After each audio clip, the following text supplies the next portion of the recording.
Monsieur le ministre de l'Équipement et de l'eau, Monsieur le secrétaire général, Monsieur les directeurs centraux, Monsieur les directeurs régionaux, Monsieur les directeurs provinciaux, Mesdames et Messieurs, je voudrais tout d'abord adresser mes vifs remerciements au ministère de l'Équipement pour son approche participative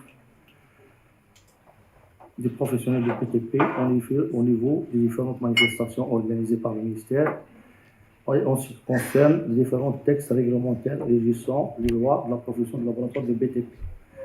Je remercie le comité d'organisation, en particulier M. le secrétaire général, le directeur de la DAT, en particulier qui ne ménage aucun effort pour faire avancer la profession des laboratoires de BTP.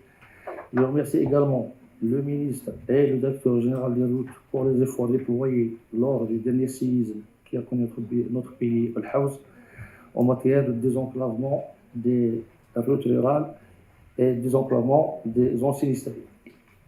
Donc, l'ingénierie est le moteur principal pour la réussite de tout projet de BTP. Le laboratoire est un acteur permettant d'assurer la qualité, la sécurité et l'optimisation du coût du projet.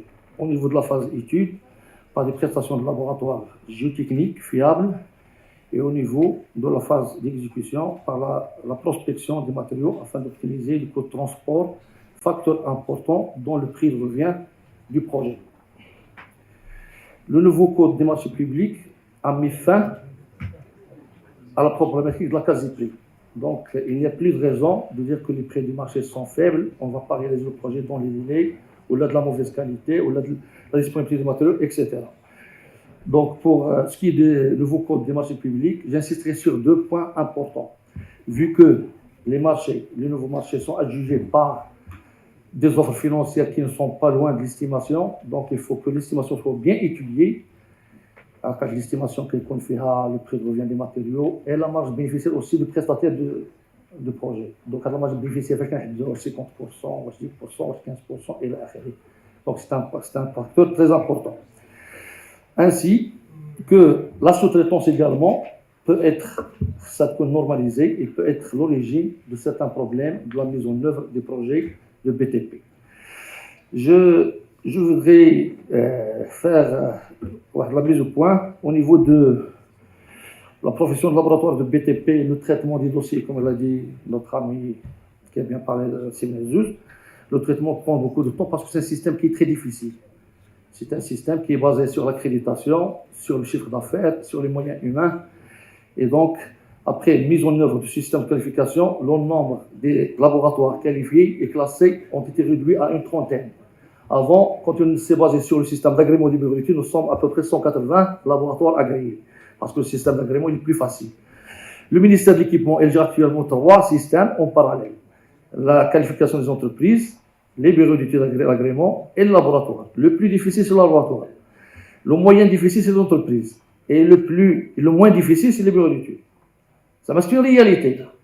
On ne peut pas dire que le système d'agrément actuel des bureaux d'études, c'est un système qui nécessite beaucoup d'efforts. C'est un système, vous pouvez regarder les agréments, moyennant 10 petits moyens, vous avez l'agrément qui faut participer dans toute la gamme des marchés.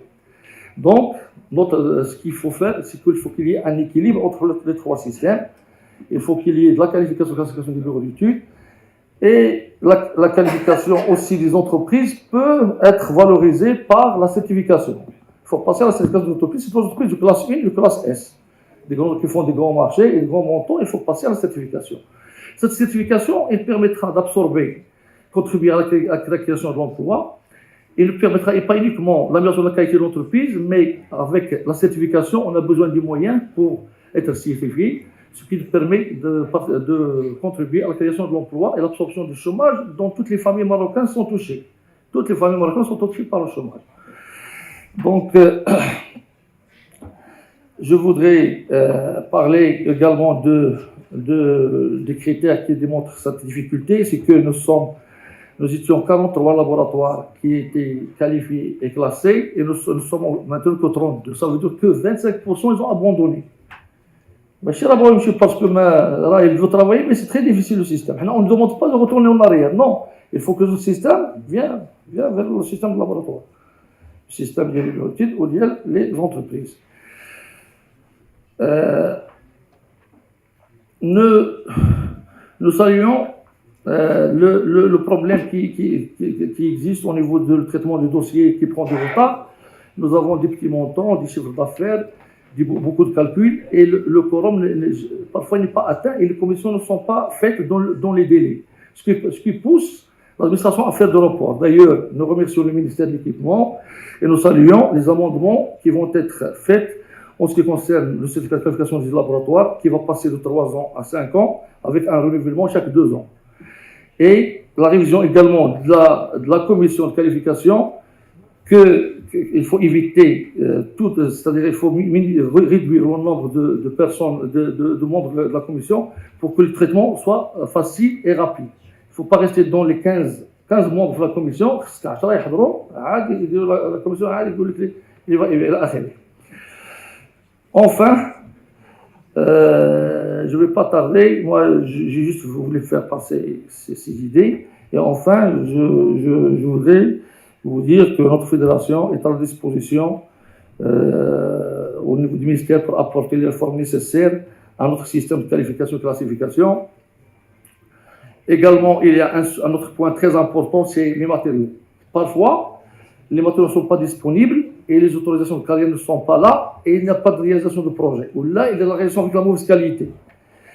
Là, c'est le système d'autorisation des grands projets. Il est régi par une loi qui est gérée par le ministère de l'Environnement. Actuellement, cette loi ne présente pas des éléments fiables et quantifiables pour autoriser un projet. Donc, je pense que, vu le poids du ministère de l'Équipement et sa référence, d'intervenir, mais c'est surtout pour améliorer le texte, et qu'il y ait des critères fiables pour autoriser des projets de carrière. Parfois, quand le projet est autorisé à Rachilia, il n'est pas autorisé à Guédir, il est autorisé à Minsport. Donc, il faut qu'il y ait une unification au niveau de ces autorisations des projets de carrière et des matériaux. Et donc, notre fédération est à votre disposition pour contribuer au développement économique de notre pays sous les orientations que Dieu assiste. Et merci.